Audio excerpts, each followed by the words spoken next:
All right, welcome back to More at Midday. Buying and selling your home can be tough to navigate, especially when people start dropping real estate terms like short sale and contingency offer. Not everyone knows what these phrases mean, but here with all the answers and the knowledge to sell your home fast, we have our real estate expert, Monte Mohr. Monte, always great to see you. Great to be here, Holly. Glad to have you. All right, today we're going to go a little bit more in depth about the process of putting an offer on a house and specifically contingency offers. A lot of people have heard of this but may not know exactly what they are. Well, contingency offer is simply, okay, I've got my home on the market now. Now what do? I need to go out and find another home. So you find another home and you put a contingent offer on that. That's the presumption there that that's the right process. In my personal opinion, it's not. Okay, so we're going to talk about that. So your opinion, no matter what side of the offer you're on, so if you're on the buyer or you're the seller, contingency offer, not a good idea. So let's do a little example. You're a buyer.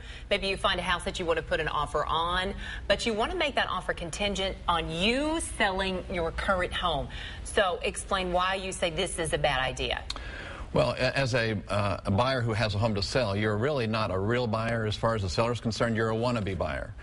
And as a seller, are you going to negotiate your lowest deal with a wannabe buyer or a real buyer? Gotcha. See, you're asking them to put their eggs in your basket as well. So they're not going to come to their lowest amount. So what I see happen is somebody gets emotionally attached to a house and they end up paying more than what they really should in that situation because they're not really a for sure buyer who can have a definite closing date. Okay, so how would you suggest maybe a buyer handles the situation of buying a new home when they have a current home that they still need to sell?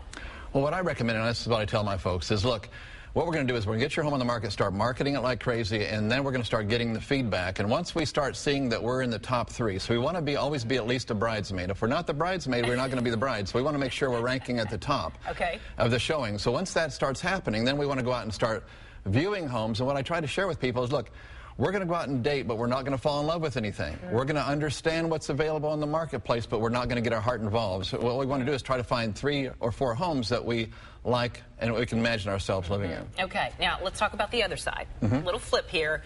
If you're a seller, so why would it be a bad idea to accept a contingency offer? Well, the problem with a contingency offer as a seller is that now your home is going to be highlighted when everybody pulls it up in the MLS. All those homes that are contingent of any kind, whether it's contingent upon financing, inspection, or the sale of another home, they're highlighted in yellow.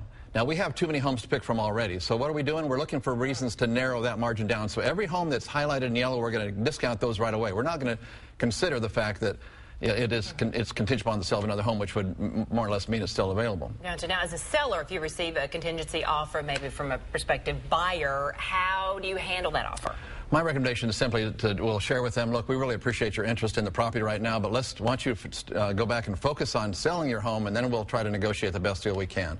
You know, we want to show our appreciation, but we don't want to get involved in that. Gotcha. All right, we've got a listing we quickly want to show off. We do. We've got some pictures, too. This is an incredible home. I just listed it recently, and it's a great location. It's Chickering Woods, which is right near Hillsborough and Old Hickory, and right between Green Hills and Cool Springs. This home was just reduced by $50,000, and they've put over that amount in upgrades here just recently. Incredible home at $449. It's just been reduced $50,000. Awesome, awesome home. Look at that. Beautiful. So folks can check it again. We sell homes for free. You say check you out. Be sure and go to our website, WeSellHomesForFree.com, and click on the What's My Home Worth and fill in the data. You'll get all the sales around your property. All kinds of details, good information. Monte Mohr, always great to have you on the show.